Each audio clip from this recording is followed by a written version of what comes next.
I need to talk about the money you owe me. This message, appearing on a forgotten laptop, would expose one of the most systematic predators in New York's history. But by the time the truth came out, it was already too late for the young woman who discovered it. On a cold March morning in 2024, New York authorities were called to a luxurious apartment on the Upper East Side. What they found there would forever change the lives of a family in India and shock Manhattan's international student community. This is the story of Priya Sharma, a 19-year-old dreamer who came to America for an education, and the monster who saw her as prey. Priya Sharma had arrived in the United States in August 2023, full of hope and determination.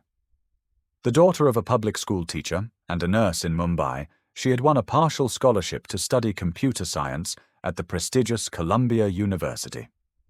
She was the first person in her family to study abroad, carrying not only her own dreams, but the expectations of an entire community that had invested in her education. She was bright, determined, and incredibly hard-working, recalls Rajesh Sharma, her father, in an emotional video call interview from Mumbai. Priya always said she would go to America and do something big. We never imagined that this is how she would make headlines. Priya's first few months in New York were exactly as she had imagined. Her grades were excellent. She had joined the university's programming club and formed solid friendships with other international students. Her video calls home were full of enthusiasm as she described campus life, inspiring professors, and the endless opportunities New York had to offer. But there was a growing problem that Priya tried to hide from her family: money. Despite her scholarship, the cost of living in Manhattan was astronomical for a young woman from a middle-class family in India. The rent for her small room in a shared apartment in Harlem consumed more than half of her allowance. Books, food, transportation, clothes suitable for the harsh New York winter. Everything cost much more than she had anticipated. She started mentioning that things were more expensive than she expected, says Meera Patel, her roommate and fellow international student from Nepal. But Priya was proud. She didn't want to worry her family or seem like she couldn't handle independence. To compensate, Priya started working part-time at a coffee shop near campus.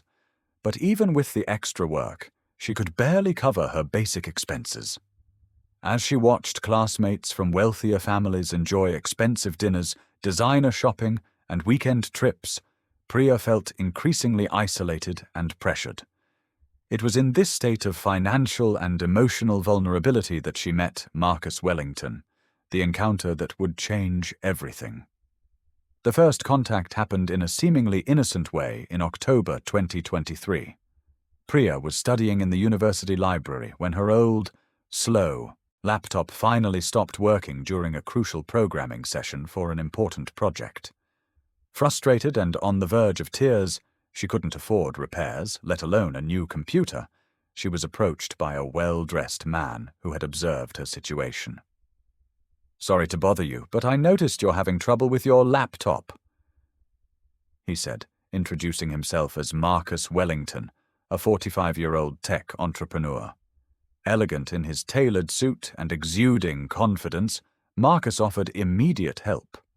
What could have been just a kind gesture from a well-meaning stranger turned out to be the first carefully calculated move by an experienced predator. Not only did Marcus arrange for Priya's laptop to be repaired the same day, but he also refused to accept any payment. "Consider it a small contribution to education," he said with a warm smile. "I love supporting bright young people in their academic journeys." In the days following their chance encounter at the library, Marcus began to appear more and more in Priya's life. First, it was a message on Instagram congratulating her on an academic presentation. Then, an invitation to coffee at a fancy cafe on the Upper West Side. During that first official coffee, Marcus introduced himself as a successful investor in tech startups, someone who had started from scratch and now devoted part of his time to identifying and nurturing young talent. He seemed genuinely interested in my future, Priya had told her friend Sarah Chen a few weeks later. Not like those guys who only want one thing.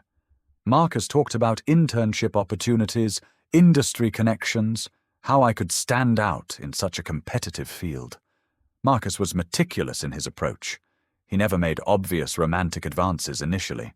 Instead, he positioned himself as a mentor, a protector, someone who understood the unique challenges international students faced. During November, Priya and Marcus's meetings became more frequent, always in public and respectable places. Fancy restaurants, art galleries, tech networking events. Marcus gradually introduced Priya to a world she had never imagined accessing. For a young woman who had grown up middle class in Mumbai and now struggled to pay for student pizzas, this world was as exciting as it was intimidating. Marcus always insisted on paying for everything, but in an elegant way, never making Priya feel like charity. He had a way of making it all seem natural, recalls Meera, her roommate. Priya would come home with new clothes, talking about important people she had met, incredible opportunities that were coming her way. And it was always, Marcus introduced me to, or Marcus suggested that. Marcus's psychological manipulation was subtle but systematic. He alternated between boosting Priya's self-esteem, praising her intelligence, ambition, and unique potential, and creating emotional dependence. He began to suggest that other students and teachers did not truly understand her value, that she was different and special. By December 2023, 3 months after meeting Marcus Wellington, Priya Sharma's life had changed dramatically. The first significant change was financial.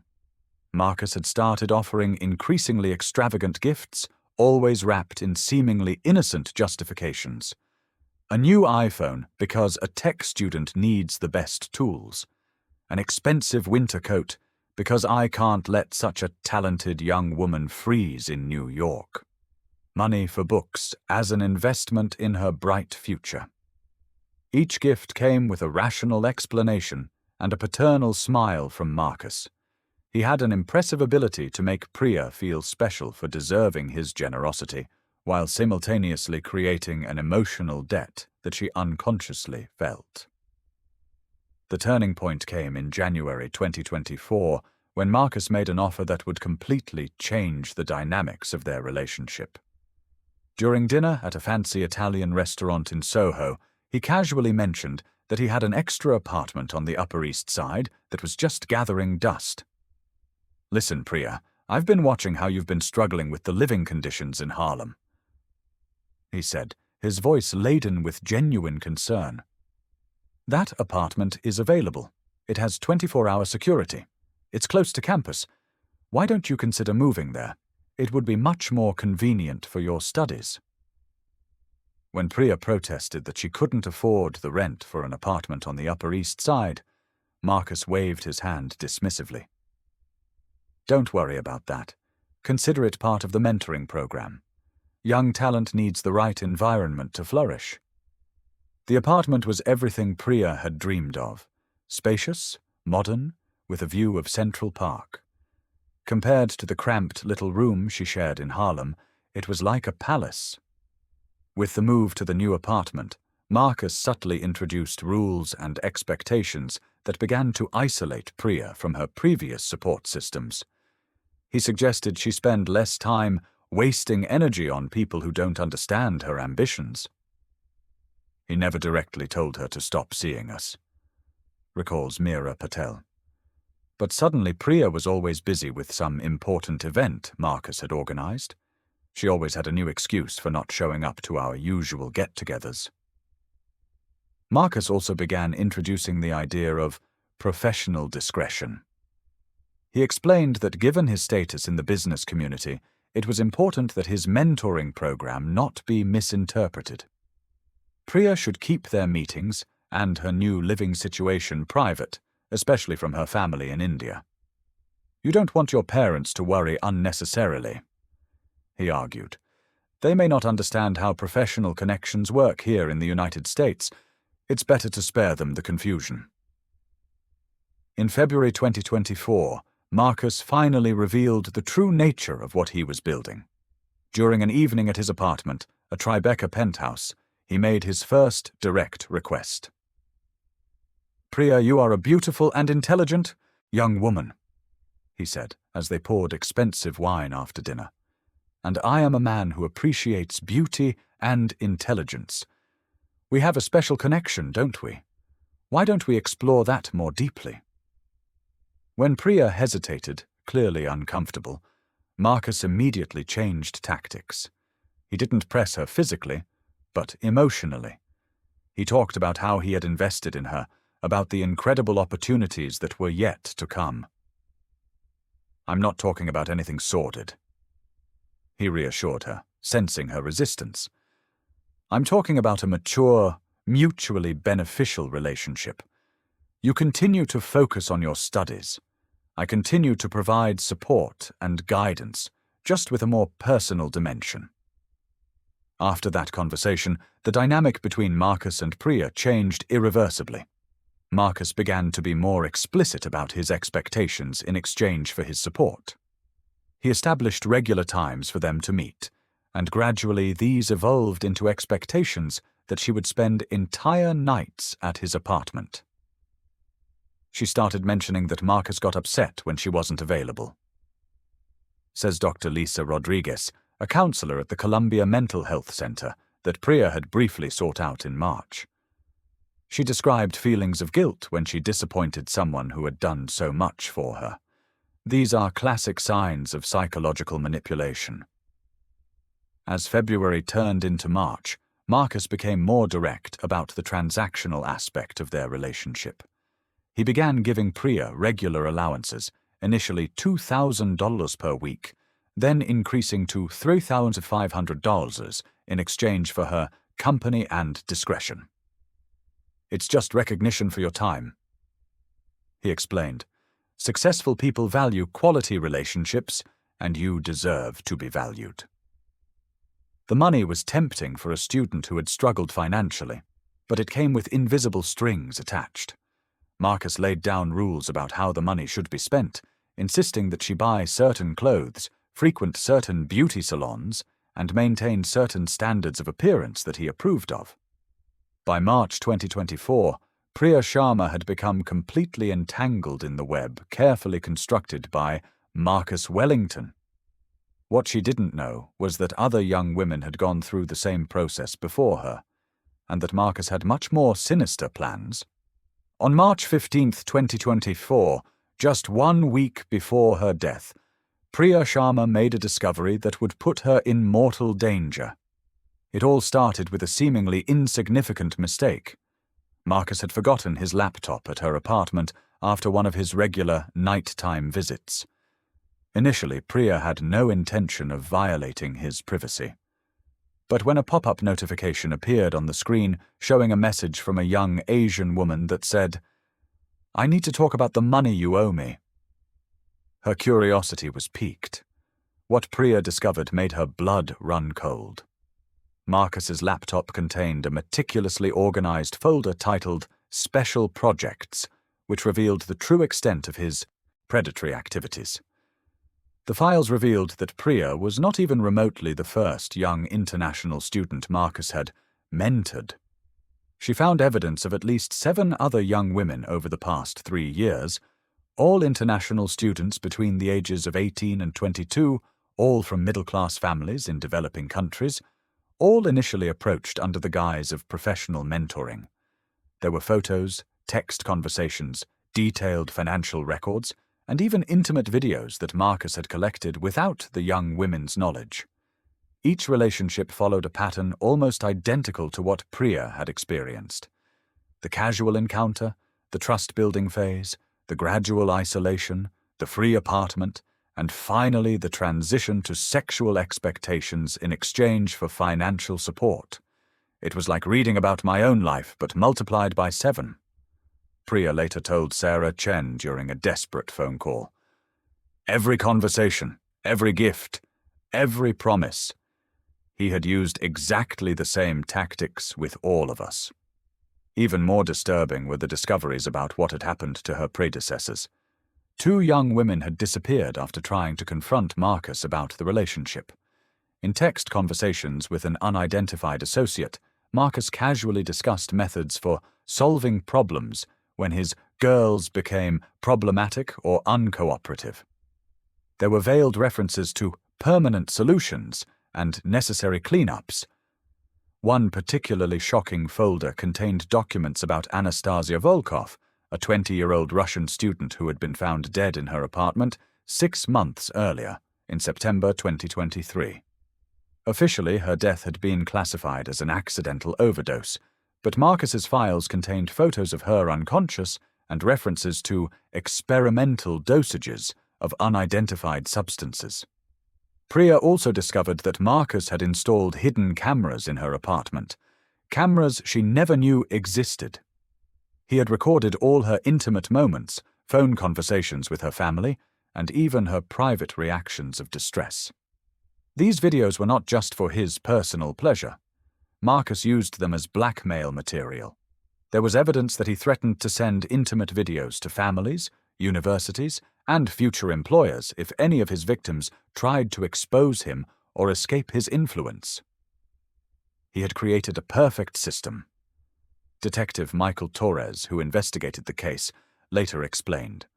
He specifically chose vulnerable young people from conservative cultures where sexual shame would be devastating. It was an almost inescapable psychological prison. After discovering Marcus's true nature, Priya spent 2 days in shock, trying to process the magnitude of the situation. She considered several options: going to the police, contacting the other victims, fleeing home. But Marcus had been careful in his legal manipulations. On March 17th, she made the decision that would cost her her life, to confront Marcus directly and demand that he stop his predatory activities. "She called me the night before," recalled Sarah Chen. She was determined, but scared.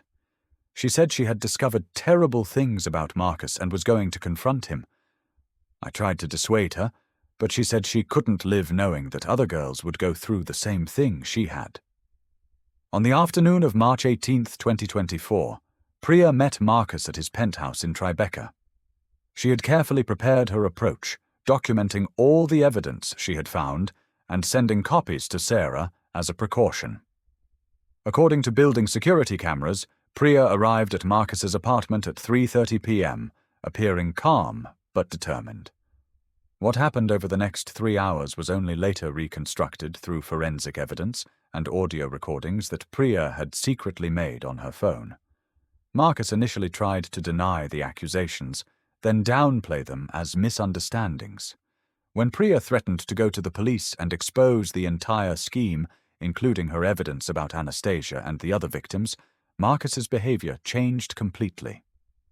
"You don't understand who you're dealing with," he said, his voice becoming cold and threatening. "I have connections you can't even imagine. I can make your life and your family's life very difficult." When Priya stood firm in her decision to expose Marcus, he realized he had lost the psychological control he had always maintained over his victims. By 6:00 p.m., the situation had escalated to physical violence. Later, forensic evidence showed signs of a struggle in Marcus's apartment. Furniture was overturned, glass was broken, and most significantly, there was evidence that chemicals had been forcibly administered. Marcus had prepared a syringe containing a lethal mixture of synthetic drugs similar to that found in Anastasia Volkov's system months earlier. When Priya tried to leave the apartment, he forced her to inject the substance, hoping that her death would look like another accidental overdose by a stressed international student. The last recordings on Priya's phone, discovered days later by investigators, capture the terrifying final moments of her life. Her voice, growing weaker due to the drugs, still tried to bargain for her life. "Please, Marcus, my family, they don't know where I am," she whispered as he carried her unconscious to a car. Marcus had planned to stage Priya's death in her own apartment, creating a narrative that she had committed suicide due to academic pressure and financial problems. He had done this before, and it had worked perfectly. But this time, something went wrong. When he arrived at Priya's apartment at 9:45 p.m. that night, she was already dead. And for the first time in his career as a systematic predator, Marcus had left enough evidence for the truth to eventually come out. On the morning of March 19, 2024, at 7:43 a.m., an anonymous call came into 911 reporting a possible overdose in an apartment on the Upper East Side. Detective Michael Torres, a 15-year veteran of the NYPD specializing in crimes against vulnerable youth, was assigned to the case. At first, everything pointed to suicide or accidental overdose. He recalls, young international student, financial pressures, substances in her system. We saw similar cases every month, but something bothered me from the moment I arrived on the scene. Priya Sharma's apartment was too luxurious for a student with financial difficulties. The clothes in her closet cost thousands of dollars, and there were subtle signs that someone had tried to tidy up the scene before the police arrived. The initial autopsy revealed a lethal mixture of synthetic fentanyl and ketamine in Priya's system, drugs she had never used before, according to everyone who knew her. Even stranger, the injection marks on her arm suggested forced administration, not self-administration. The position of the body was also wrong, explains Dr. Sarah Kim, the medical examiner responsible for the case. If someone voluntarily injects themselves with a fatal overdose, the body falls in a specific way. Priya was clearly positioned after death. The first major clue came when investigators found Priya's phone hidden under her mattress. The device contained audio recordings she had secretly made in the days leading up to her death, including explicit threats and evidence of blackmail from Marcus Wellington.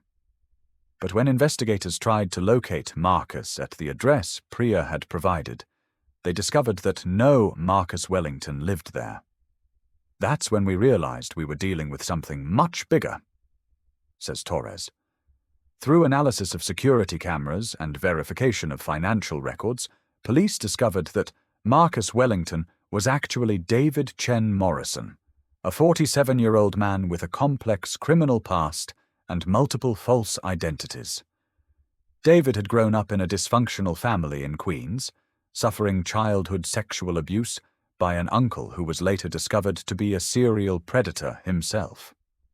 This had created a disturbing pattern where David had become both a victim and perpetrator of a cycle of abuse. He had studied psychology at university before dropping out, explains Dr. Robert Kellner, a forensic psychologist consulted on the case. David understood deeply how to manipulate psychological vulnerabilities. He wasn't just an impulsive predator, he was a calculating professional.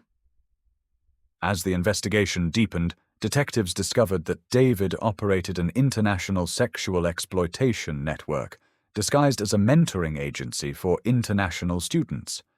He had partners in at least 7 countries, including South Korea, India, Brazil, Nigeria, and Ukraine. The operation worked like this. Recruiters identified bright young people from middle-class families in developing countries who were applying to American universities. They provided free consulting to help with applications, even offering financial support for application fees. Once the young women arrived in the United States, David or his associates would make contact, always under false identities as successful businessmen interested in supporting young talent. The rest followed the pattern Priya had experienced: trust, dependence, isolation, exploitation. The investigation revealed that at least 23 young women had fallen prey to David's scheme in the past 5 years. 3 of them were dead under suspicious circumstances that had previously been classified as suicides or accidents. The manhunt for David Chen Morrison became a top priority for the NYPD. Using the evidence from Priya's phone and laptop, investigators were able to track his movements and financial transactions. On March 25, 2024, exactly 1 week after Priya's death, David was arrested at JFK Airport attempting to board a flight to Singapore using a false passport. In his luggage, investigators found another laptop containing evidence of dozens more victims and detailed plans to expand his operation internationally. The trial of David Chen Morrison began in September 2024 and lasted 3 months. The prosecution presented overwhelming evidence: the audio recordings from Priya's phone, the files from his laptops, testimony from surviving victims, and forensic evidence linking him to at least 3 murders, including Priya Sharma and Anastasia Volkov. David's defense team tried to argue that the relationships were consensual, that the young women were willing participants in sugar daddy arrangements. But the hidden cameras, the blackmail materials, and the evidence of drugging and murder destroyed any semblance of consent. The most powerful testimony came from Sarah Chen, Priya's best friend, who played the last voicemail Priya had left her the night before the confrontation. "If something happens to me, Sarah, make sure my parents know I tried to do the right thing. Make sure Marcus, or whatever his real name is, doesn't hurt anyone else. Promise me." The courtroom fell silent as Priya's voice, full of fear, but also determination, echoed through the space. On December 15, 2024, the jury delivered their verdict: guilty on all counts, including 3 counts of first-degree murder, multiple counts of sexual exploitation, human trafficking, and racketeering. The judge sentenced David Chen Morrison to 3 consecutive life sentences without the possibility of parole, plus an additional 150 years. "You are a predator of the worst kind," the judge said during sentencing. "You targeted vulnerable young people far from home, exploited their dreams and ambitions, and when they dared to resist, you killed them. You will spend every remaining day of your miserable life in prison, and that is still more mercy than you showed your victims." In Mumbai, Rajesh and Anjali Sharma watched the sentencing via video link, their faces etched with grief and exhaustion. Their daughter's death had devastated them, but they had channeled their pain into advocacy.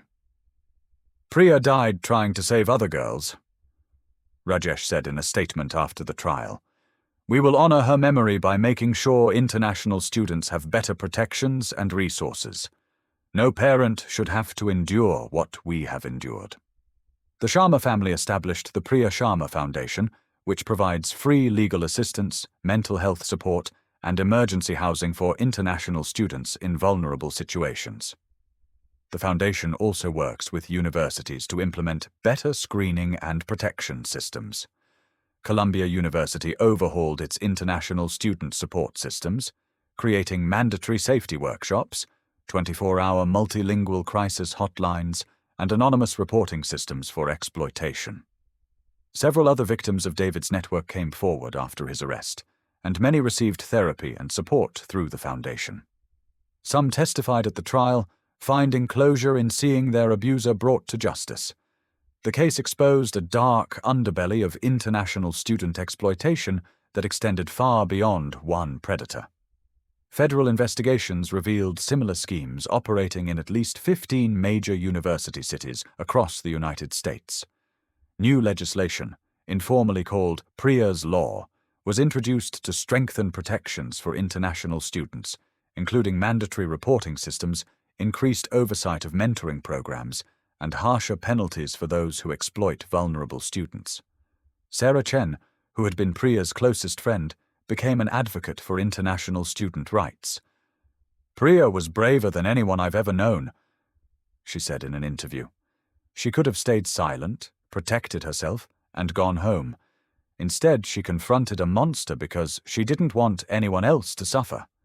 That's the Priya I want people to remember." David Chen Morrison is currently incarcerated at a maximum security federal prison, where he will remain for the rest of his life. Reports indicate that he shows no remorse and has attempted to maintain contact with associates on the outside, leading to his placement in solitary confinement. The apartment on the Upper East Side where Priya died has been converted into transitional housing for international students in crisis, run by the Priya Sharma Foundation. It serves as both a memorial to Priya and a practical solution to help others in similar situations. Every March 19th, on the anniversary of Priya's death, students at Columbia hold a vigil in her memory.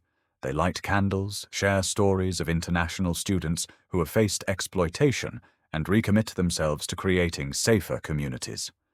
The case of Priya Sharma remains a stark reminder of the vulnerabilities faced by international students far from home, the sophisticated nature of modern predators, and the courage it takes to stand up against exploitation, even when the cost is everything. Priya Sharma came to America with dreams of education and opportunity. She died trying to protect others from the monster who had preyed upon her.